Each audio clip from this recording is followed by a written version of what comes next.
जयसिंगपूर येथील श्री सिद्धेश्वर देवालय यात्रेत बेकायदेशीरपणे पाळणे, अनधिकृत स्टॉल उभारणी, ऑफ रेकॉर्ड आर्थिक व्यवहार आणि सुरक्षेचा गंभीर अभाव उघड झाल्याचा आरोप करत यात्रा कमिटी विरुद्ध फौजदारी गुन्हा दाखल करण्याची मागणी करण्यात आली आहे।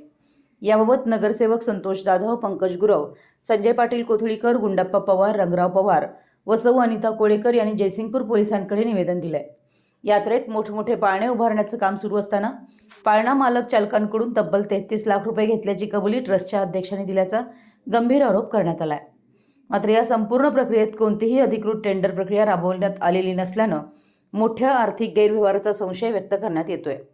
प्रत्यक्षात गोळा झालेल्या रकमेचा आकडा लपवला जात असून व्यवहारात पारदर्शकतेचा पूर्ण अभाव असल्याचं निवेदनात नमूद करण्यात आलं आहे। यात्रेसंबंधीचे महत्त्वाचे निर्णय घेताना स्थानिक लोकप्रतिनिधी, शासकीय अधिकारी, राजकीय पदाधिकारी आणि प्रसारमाध्यमांना विश्वासात न घेता एकतर्फी निर्णय घेतल्यानं प्रशासनिक समन्वय बिघडल्याचा आरोप करण्यात आला आहे।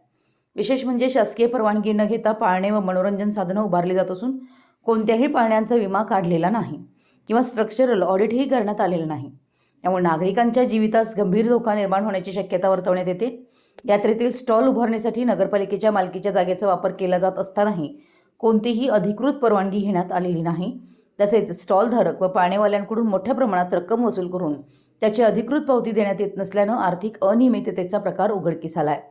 या सर्व प्रकारात काही ट्रस्ट पदाधिकारी आणि शासकीय अधिकाऱ्यांचं संगनमत असल्याचा थेट आरोप करण्यात आला असून या प्रकरणाची सखोल चौकशी करून संबंधितांवर कडक कारवाई करावी अशी जोरदार मागणी निवेदनाद्वारे करण्यात आली आहे। मराठी एस न्यूजसाठी जयसिंगपूरहून संदीप अडसूळ।